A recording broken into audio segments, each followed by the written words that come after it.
You know who's Goraknath? You must understand these parables in the right context. Don't literally imagine these things. Matsyendranath, his guru. Matsyendranath is considered… people saw him as an incarnation of Shiva because he was such a grand human being.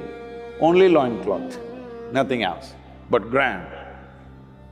Can't imagine a man in a loincloth, how he can be grand, but he is grand, a grand human being, a yogi of the highest order. So one day, in that region, he came and stood in front of a home for alms because that's the only way you get food. Because they don't want to invest their life in survival. Just go and ask somebody, whatever they give you eat and that part is done. So he came and stood in front of a reasonably wealthy home and said, "Alak." It's Alak Niranjan, but he is short form. He said, "Alak." The lady of the house came and gave him some food. And then she said, "Oh yogi, I have everything in my life, but I'm miserable because I don't have a child. My life is not being fulfilled because I don't have a child. People who have 10 children, they're not fulfilled, that's a different matter. But what you don't have is always the pain, isn't it? Whatever it is. So he looked at her and she's genuinely hurt because there are social situations, family situations. You can't bear a child means there are many things in those days for a woman. So he put his hand into his little bag and pulled out this much vibhuti or the sacred ash and gave it to her and said, "You just eat this, you will have a child." She took it with great excitement into the house. People asked, "What is that?" She said, "Like this, the yogi gave me this ash. He said, if I eat this, I'll have a child." They said, "You idiot, can ash become a child? What rubbish is this? See, you are there, not you. I am there. If you cremate me, I will become ash. But you can't imagine that ash can become me. You can clearly see I will become ash. But ash will become me." I said, "Rubbish, you are a bloody fool, we always knew you're a bloody fool, that's why you don't have a child." All kinds of things happened. She lost it. She said, "Okay." And she took it in the backyard. In the old homes in villages, there used to be a huge pit. Into this, they throw all the trash. Once in many years, it's dug up for manure for the fields, but otherwise it just keeps piling up. So she went and threw the ash there. She remained childless. 12 years later, Matsyendranath came to the same place and said, "Alak." She came. She didn't recognize the yogi. By now, many things have changed about him. He asked, "Where is your boy?" She said, "What boy?" "No, 12 years ago, you should have given birth to a boy. Where is he?" Then she realized it's that yogi. And she said, "No, I didn't eat that ash." "What did you do?" "I threw it into the trash bin." Then he called a few villagers and said, "Dig up the trash bin."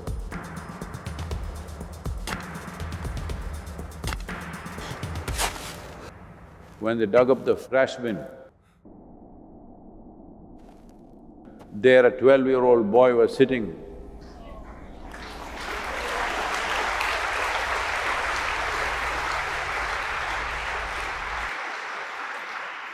That's Goraknath.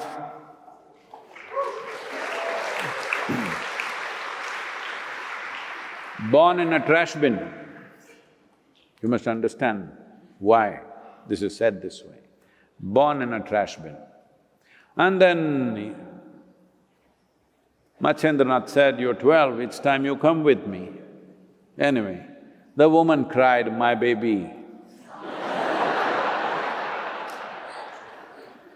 But anyway, even if she had eaten it and given birth to him, Matsyendranath would have come and taken him after 12 years of age.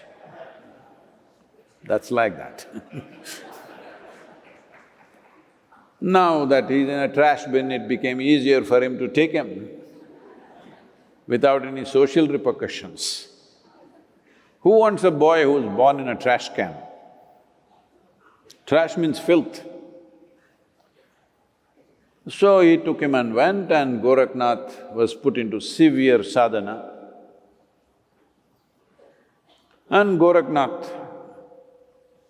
still a teenage yogi, fully focused, absolutely devoted, but he's looking, she didn't do anything, but she's blissed out. I'm working so hard, nothing happening to me, like this. Matsyendranath looked at his restlessness. Goraknath asked Matsyendranath, "Why? I have to go through so much hardship, others are having it easy." So Matsyendranath said, "They're eating old food, don't look at them. They're eating old food.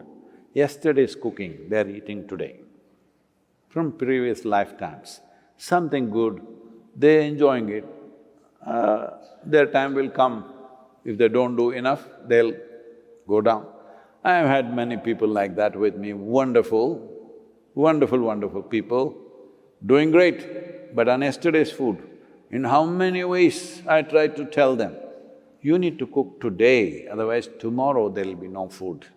Past karma is fine. With that, simply you're great. You know, when I was looking for the Dhyanalinga, if I sat in Samyama, at that time 800, 900 people, dozens of people coming crawling like snakes. They'll come crawling like snakes and all pile up here at the stage. Because at that time, we are looking for old food people. People who already have some right kind of karma, and they are all coming.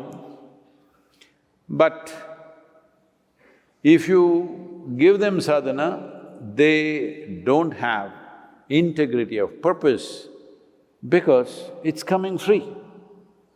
It's just like you're born in a rich family, you don't know the pain of hunger, you don't know the pain of doing anything, you may squander things because it came free, just like this.